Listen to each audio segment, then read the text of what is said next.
So dominators and disappointers of DutchGP.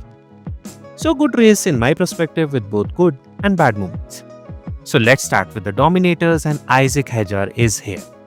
I know Piastri won the race, but for me, Hajar went above and beyond.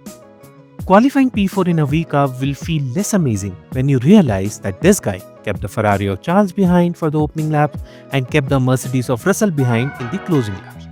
Keep in mind, it wasn't like he got lucky in the beginning, because with the safety car and VSC, the race got neutralized many times, but he kept his cool, and with a podium finish, he gave a boost to his confidence and also his team, which is now just 2 points away from Aston, which make his drive more brilliant. Speaking of brilliant, Alex is here. He started P15, jumped to P5. He scored crucial points despite being out-qualified by his teammate Sainz. Ollie Behrman is here. He started dead last. And P6 after starting from last is amazing to say the least. I feel Red Bull as a team should be here. They took a gamble with strategy, keeping Max on soft in the beginning, hoping for safety car due to rain and accident etc., and it paid off.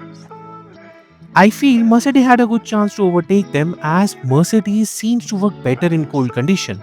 But with the strategy and Max at the driving seat, Red Bull took P2. Stroll and his pit crew deserves a kudos. They rebuilt his car twice during the weekend, and despite starting P19, he finished in points ahead of Alonso. Last but definitely not the least, Oscar. Great qualifying, good start to the race, great drive and amazing restarts. Please keep in mind that he had to restart his race and keep the cars behind multiple times due to safety car and VSC etc. And he did it with ease and got a well-deserved win. Now coming to the disappointers, and let's talk about Ferrari. This weekend before Monza was the last thing they would have wanted. Bad qualifying and worst race of all time. Both drivers crashed out, and Lewis now carry a 5-place grid penalty which he will serve in Monza. In my summer break video, I said that both drivers need therapy, and now more than ever they do. Now they are almost caught by Mercedes in constructor, and it's not a good sight for them. And don't worry, Kimi and Mercedes are also here.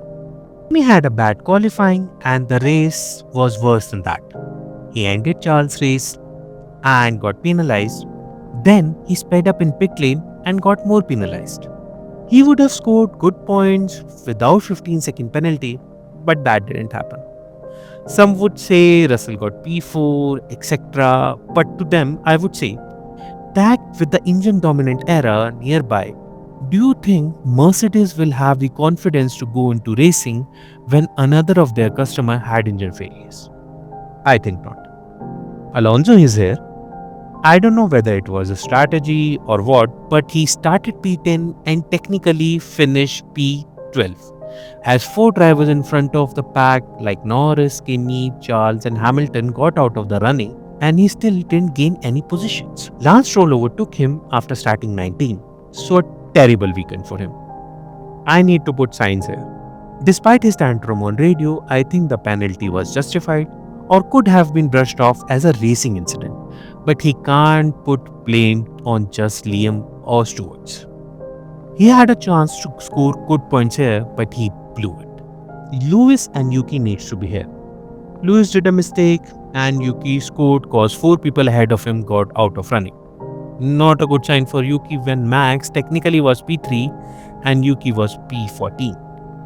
Lewis did a mistake which he should not have, and let's leave it there. Lastly, I would like to mention 2 drivers. First, Charles. He was having a good race, but that incident wasn't his fault. I know he should have done this or that, but it's like could have, would have, should have. But that didn't happen, so can't blame him. And honestly, I wish him luck in Monza. Second, Norris. Engine failure was really unlucky. And in the race, I saw he was closing to P1 in the final laps. But that's not my point. The way he handled it. I know. Unlucky, boys. Unlucky. It gave me a glimpse of a world champion. His engineer said sorry, and instead of getting mad, He said, "Tough luck," and got out of the car. No whining, no screaming, not saying, "Why me?" etc. etc. Hell, he literally waved at the crowd. I really loved the way he handled. And Lando, if you are out of those 100 people who see this, you earn my respect today. So, that is it for today, guys.